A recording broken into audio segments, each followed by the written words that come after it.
اسی کے نام سے کرتا ہوں ابتدائے سخن، ضمیر کون سے جو اگاتا ہے زمین و زمان۔ حاضرین محفل، معزز اساتذہ کرام اور میرے ہم مکتب ساتھیوں، السلام علیکم۔ جیسا کہ آپ سب جانتے ہیں کہ آج جسارت سخن کے لیے جو موضوع ملا ہے وہ موضوع ہے یوم عاشورہ کی اہمیت۔ ساتھیوں، اسلام میں سال ہجری کا آغاز نبی اکرم صلی اللہ علیہ وآلہ وسلم کی مکہ مکرمہ سے مدینہ منورہ کی طرف ہجرت کی مناسبت سے ہوا ہے۔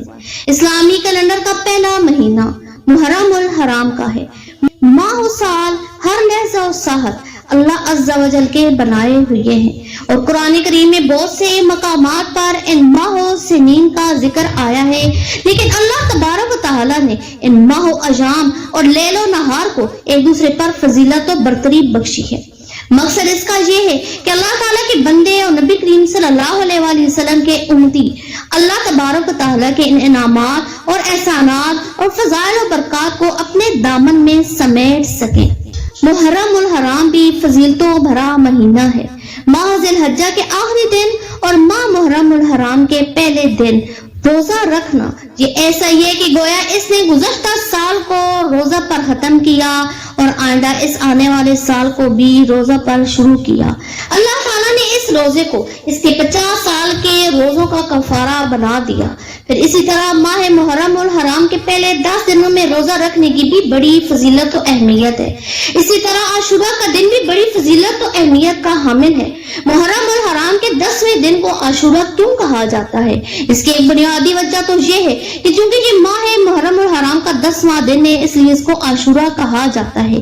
اللہ تعالیٰ نے یوم عاشورہ کو آسمانوں، زمین، پہاڑ اور سمندروں کو پیدا فرمایا، لوح قلم کو یوم عاشورہ میں پیدا فرمایا۔ حضرت آدم علیہ السلام کی تخلیق عاشورہ کے دن ہوئی اور عاشورہ کے دن ان کو اللہ تعالیٰ نے جنت میں داخل فرمایا۔ حضرت ابراہیم علیہ السلام عاشورہ کے دن پیدا ہوئے، فرعون کو عاشورہ کے دن غرق کیا گیا۔ حضرت ایوب علیہ السلام کو ان کی تکلیف اور بیماری سے عاشورہ کے دن نجات عطا فرمائی۔ حضرت آدم علیہ السلام کی توبہ عاشورہ کے دن قبول ہوئی۔ حضرت عیسیٰ علیہ السلام یوم عاشورہ کو پیدا ہوئے۔ قیامت عاشورہ کے دن آئے گی اور بے شمار تاریخی اور اسلامی واقعات محرم الحرام کے یوم عاشورہ کو وقوع پذیر ہوئی ہے۔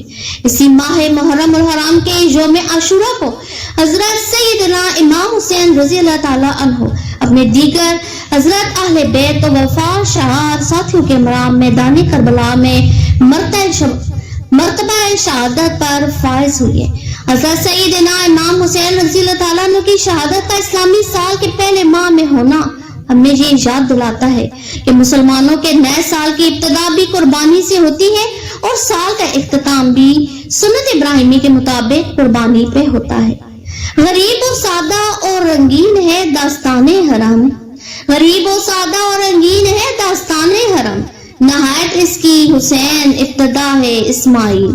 حضور صلی اللہ علیہ وسلم نے ارشاد فرمایا، محرم اللہ کے لیے ہے، اس کی تعظیم کرو۔ جس شخص نے بھی ماہ محرم الحرام کی قدر و منزلت کی، جنت اس کے قریب ہوگی اور جہنم اس سے بے حد دور۔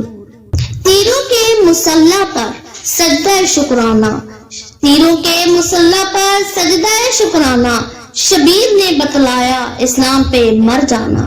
آپ کی سماعتوں کا شکریہ۔